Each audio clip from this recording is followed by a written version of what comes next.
ये जी हमारे एक ओवरसीज़ क्लाइंट हैं और उनके घर की वीडियो ज़रा देखिएगा, ये उनके घर की कुछ वीडियो के शॉर्ट्स मैं आपके साथ शेयर करता हूँ और आप ज़रा घर की हालत देखें कि क्या सूरत-ए-हाल है। असल में मेरा बात करने का मकसद ये है कि ये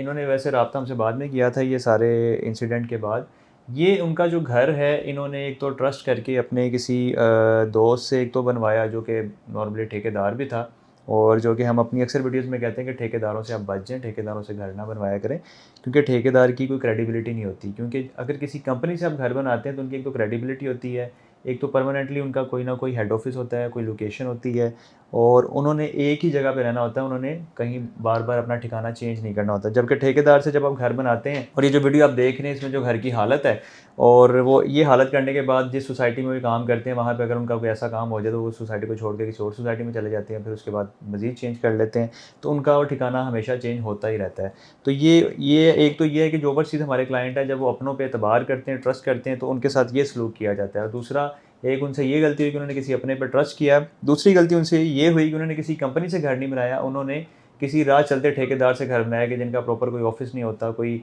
इदारा नहीं होता, कोई निज़ाम नहीं होता और उसके बाद उनको ये नुकसान उठाना पड़ा कि तकरीबन ये घर की जो हालत आप देख रहे हैं, इन पे तकरीबन को 50 से 55 लाख रुपए का उनका खर्चा हुआ है और घर की कंडीशन आप देखें, देखने ऐसा लगता है कि 15 से 20 लाख रुपया भी इस घर पे नहीं लगा हुआ। तो ये मैं उन तमाम लोगों से रिक्वेस्ट भी करना चाहूँगा और आपको मैं बताना भी चाहूँगा कि आप कोशिश किया करें जब भी अपना घर बनाएँ क्योंकि घर हमेशा इंसान एक ही बार बनाता है। यहाँ तो आपके पास बहुत सारा पैसा, आप 2, 4, 6, 10 घर बना रहे हैं और उसके बाद आपको फ़र्क नहीं पड़ता कि वो एक आधा घर ख़राब भी हो जाता है। लेकिन अगर आपने कोई एक आधा घर ही बनाना है तो उसमें आप कोशिश करें कि किसी कंपनी से, किसी इदारे से बनाएँ जो प्रॉपर एसओपीज़ को फ़ॉलो करते हैं, जिनका प्रॉपर एक मियार है, एक स्टैंडर्ड है, हर चीज़ को देखभाल के करते हैं और उनको इस चीज़ का ख़्याल होता है कि हमें अगर कल को कोई नेगेटिव फीडबैक किसी क्लाइंट की तरफ से आएगा तो उनके लिए मसला बन जाएगा। तो एक छोटी-सी नसीहत है, छोटा-सा मशवरा है, इस चीज़ों का आप ख़ास तौर पे ख़्याल रखा करें।